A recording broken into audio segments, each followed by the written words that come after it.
Welcome back sa aking YouTube channel. Para sa mga first time lang po na manood, please click mo na yan, Jeremy's TV Manila. Like, share, and subscribe. Anyway guys, wala nang bayad ito, libre lang. Tulong mo na lang sa kapwa mo. Alright? Thank you very much. So topic na ngayon for today's video, Pangulong Bongbong Marcos pinuri si Ninoy Aquino. Yan guys. Kasi kahapon, di ba, death anniversary ni Ninoy Aquino. Na alam naman natin na naging matinding kalaban ito ni ang ama nitong si Pangulong Bongbong Marcos Jr., di ba? Yung senior. So dahil dito, naglabas siya ng statement, guys. Babasahin lang natin, nandiyan sa screen. Ang sabi niya, I stand united with all Filipino worldwide in commemorating the Ninoy Aquino Day. Yun na nga, yung kahapon yan. By standing for his belief and fighting for the battle he deemed right. He became an example of being relentless and resolute for many Filipino. In our purposive quest for more united and prosperous Philippines, let us transcend political barriers that hamper us from securing the comprehensive welfare and advancement of our beloved people. Yan guys, so dahil sa statement na yan, marami yung mga BBM at saka Duterte supporter. Ang nag-komentaryo dito, ang binati ko si BBM kasi sabi ng ibang mga nag-comment na mga Marcos loyalists na sinasabi ko, no, sabi nila kung buhay daw yung tatay nito, baka ikinahiya itong si Marcos Jr. dahil nga doon siya mga statement na kagaya na sabi natin, alam naman natin na matinding kalaban nito kaya nga bumagsak ang Marcos Sr., di ba? Dahil kay Ninoy Aquino nung time na nagka-EDSA revolution na. Ang maganda lang dito, napansin ko lang kay Pangulong Bongbong Marcos, talagang very humble siya, di ba? Pinakita niya dito na hindi siya galit sa mga Aquino, despite na talagang magkalaban ng matinding kanyang tatay. Maganda pa rin kanyang mensahe. Kung titignan mo as humility, napakaganda, guys, napakaganda. Very humble siya dito. Isa yan sa mga nakikita kong gali lang ni PBBM, kahit hindi sa ganitong humility, guys. Ako, saludo ako kay BBM. Di ba naalala yung November 1? Nagpadala nito ng bulaklak, di ba? Sa Ninoy, kay Ninoy tsaka kay Cory. Naalala niyo yun? Naging controversial din, dami ding nagalit ng mga sariling supporter niya. Pero sa kanya wala yun kasi nga act of humility o yung pagka-humble niya. Ako, dyan talaga ako bilib kay Pangulong Bongbong Marcos, di ba? Sa ganyang bagay, guys. Pero siyempre, sa ibang bagay, iba naman. Sabi, hindi naman lahat, di ba, ayaw natin sa kanya. Sa ganito, na pagiging makatao niya, saludo ako sa kanya kasi napaka-importante niyang makatao ka, guys, di ba? Alam naman natin na yung tatay nito, maraming naging issue sa human rights, di ba? Naalala niyo yung martial law. So, ngayon, ang tanong ngayon, matagal lang pinagdidibatihan yan. Wala namatay si Ninoy, hero nga ba siya o hindi? Kasi para sa iba, hindi daw siya traitor. Pero sa naniniwala sa kanya, di ba? Hero siya. So, anong komento natin dito? Kasi depende yan sa tao, di ba? Kung ang pagtingin mo kasi kay Pangulong Marcos Sr., yung mga lahat ng ginawa niya, di ba? Yung marami naman siyang ginawa, meron din. Yung PICC, pinagawa niya yan, di ba? Yung LRT, yung NLEX. So, marami naman siyang pinagawa. Kasi nga, una-una, 20 years siyang nakaupo dyan. So, magagalit ka kung talagang wala siyang nagawa. Di ba? Kaya sinasabi ng mga iba, di ba, kung maalala niyo doon, Golden Age. Na sa panahon natin ngayon, hindi na binabanggit yung Golden Age. Dahil sa taas ng bilihin, naging golden na. Di ba? So, kung titignan mo yun, talagang mapapahanga ka kay Pangulong Ferdinand Marcos Sr., di ba? Kasi yun ang tinitingnan ng iba. Kaya, para sa kanila, siya yung hero. At naging traitor itong si Ninoy. Pero kung titignan mo naman, Di ba? So para fair tayo, pinakita muna natin yung ginawa niya mabuti. Meron din siyang ginawang hindi mabuti. Ano yun? Yung pagdeklara ng martial law, unang-una nung nag-martial law guys, yung kung ano yung na-enjoy natin ngayon, wala noon. So anong halimbawa yan?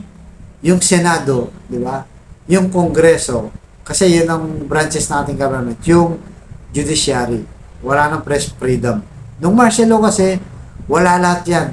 Ang nagdi-decide lang si Pangulong Marcos. So, gumagawa lang siya ng presidential decree. Di ba? Kasi nga siya yung nasusunod kung ano ma-approve niya, lahat approve na. Wala na, hindi na dumadaan sa hearing dahil wala na nga ang Senado. Wala na rin ang Kongreso. Lahat patay na. Talagang siya lang. Siya lang ang sinusunod ng tao, lalo na yung mga militar. Kaya nga tawag dyan PD o Presidential Decree. Kaya nga diktador, di ba? Ang tinawag sa kanya. Kaya ngayon, kung dati diktador siya, di ba? Diktador siya, wala nang Senado, wala nang hearing sa Kongreso, puro presidential na lang. Mula nung namatay si Ninoy, di ba? Bumalik ang demokrasya, especially nung 1986, nung EDSA Revolution. Bumalik ang ating kalayaan. So ano yan? Yun na nga, yung tatlong branches, yung Senado ngayon, malaya na, di ba? Medyo independent na, medyo lang. Yung Kongreso, mano na rin. So yung batas natin, at saka yung judiciary, function na ngayon. Nagpa-function na sila ngayon. Di ba?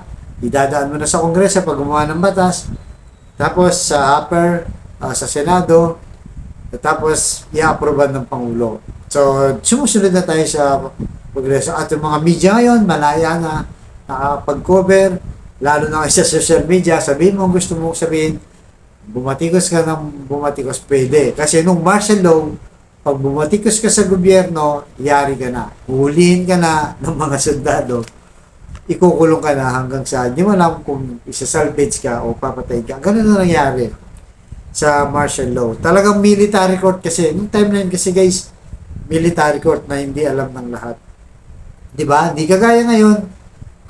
Noon, military court, kahit na civilian ka, pwede kang doon na idinig yung kaso mo, pwede kang ikulong kung ano mga gusto mong gawin nila. Pero ngayon, yung military court, umiiral na lang yan sa mga mismong military. Kumbaga, pag may nagkasala sa mga militar, sila yung mag-desisyon. Sige, kumbaga sila yung korte ng military. So, buhay pa rin ang demokrasya, di ba? Ito yung mga benefits natin na nung namatay si Ninoy. At noon, di ba, laganap ang pagkabuso, di ba? Pagpatay, human rights, mga pagnanakaw, di ba? Kasi on records naman guys, talaga merong yung Marcos family na nakuha sa kaban ng bayan. On record yan guys, hindi yung paninira. Kaya yung pagkamatay ni Ninoy Aquino ay isang martyrdom talaga guys. Kasi dyan tayo nagsimula, kaya naging malaya tayo. Dahil kung hindi nangyari yun, baka hanggang ngayon, nasa martial law pa rin tayo, di ba? So, ito yung nakuha natin. At ang sinasabi nga ng iba, di ba, kagaya natin, sinasabi ng iba, dilawan daw itong si Ninoy, di ba? Pero kung titignan mo sa records guys, sa history, nung namatay si Ninoy, wala pang dilaw nun, di ba? Wala pang dilaw. Lumabas lang yung dilaw na kulay nung EDSA Revolution 1986. At hindi lang naman sila pasimuno, ang buong bayan naman ang pumunta dun sa EDSA. Okay, silang lahat nanindigan, lumaban, kaya nga hindi natuloy yung dapat, di ba, yung mga militar talagang yayari ng mga tao, pero hindi natuloy dahil sa payapang EDSA Revolution. So, dahil doon, nawala na yung martial law. Kaya nga, naging malaya na tayo, di ba? So, kaya nga kung titignan mo guys, yung pagkamatay ni Ninoy, talagang ako, personal opinion ko, hindi ako makaliberal guys. Alam naman nyo, si Isko Minoto natin. Para sa akin, pwede na siyang tawaging hero. Kasi nga, tignan nyo sila Jose Rizal, di ba? Sila Andres Bonifacio, di ba? Yung mga ibang, sila Asinto, lahat yung mga naging national yung mga heroes natin. Di ba? Nakulong din sila. Di ba? Pinakulong sila, nilitis din sila, tapos pinatay din sila. Pero dahil doon, nakamit natin yung kalayaan dahil sa kanila. Di ba? Dahil lumaban sila. Parang ganun din yung kay Ninoy. At marami pang nagsasalita na komunista daw o NPA founder daw si Ninoy, di ba? So, kinler na yun dati guys ni Joe Masison na hindi siya ang founder. Ang founder ng NPA, di ba, noong 1969, itong si Bernabe Abe Buscaido, guys, siya yung founder. Pero kasi ito yung nagtatag ng NPA noong panahon 1969, di ba? Maraming nagre-rebelde, sila yung nag-umpisa sa rebelde. At yung panahon na yan, guys, itong si Ninoy Aquino, gobernador siya, guys, ng Tarlac. Kaya, kumbaga, kinakapit siya dahil taga-Tarlac din siya, di ba? Pampangan yan si Ninoy, kababayan, kabalin natin yan. Itong si Ninoy. At bago siya naging gobernador ng Tarlac, naging mayor muna siya. Di ba? So, doon nagsimula. So, hindi naman porket siya yung gobernador at doon nagsimula yung NPA na siya. Pero naiintindihan niya yung pinaglalaban ng NPA kasi galing din siya dyan, di ba? Na kinulong din siya, naging biktima rin siya ng, di ba, ng torture. Kaya siya naiintindihan niya. Pero hindi niya yung pinaglaban na parang kagaya sa NPA na parang mamumundok lang sila, lalaban sa gobyerno. Hindi, kaya nga nagpunta ng Amerika, di ba? Nagsasalita sa Congress.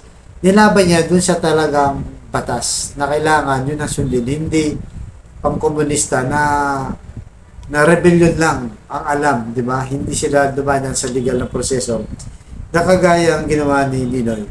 At kung maalala nyo guys, sa probinsya ng Pampanga, parte ng Tarlac, may marami rin Kapampangan dyan. Diyan nagsimula ang grupo ng Hukbalahak, di ba? Yung panahon ng Kastilan. Sila yung mga rebelde na lumaban sa mga sumasakop sa atin nung time na yon, di ba? Sila yung lahat na lumaban sa mga nang-aapi sa atin. Kaya naiintindihan ni Ninoy yung kanilang pinaglalaban. Pero yun na nga guys. Kayo guys, malaya kayo kung anong comment nyo. Tara. Sinabi ko na kung anong dapat sabihin. Para sa inyo, isa bang bayani si Ninoy o isang komunista o traidor? Depende sa paniniwala. In-explain ko lang kung ano yung nalalaman natin. So, para sa atin, kung ikukumpara sa mga naging bayani, parehas lang ang pattern guys. Nakulong, nakipaglaban, sumulat, namatay. Sa kanilang pagkamatay, umusbong ang damdamin ng taong bayan, nakipaglaban sa mga dapat labanan. Na ngayon ay tinatamasa natin lahat.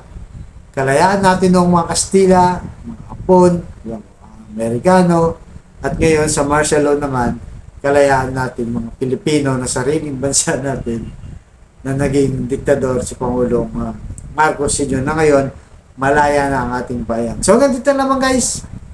Thank you very much po.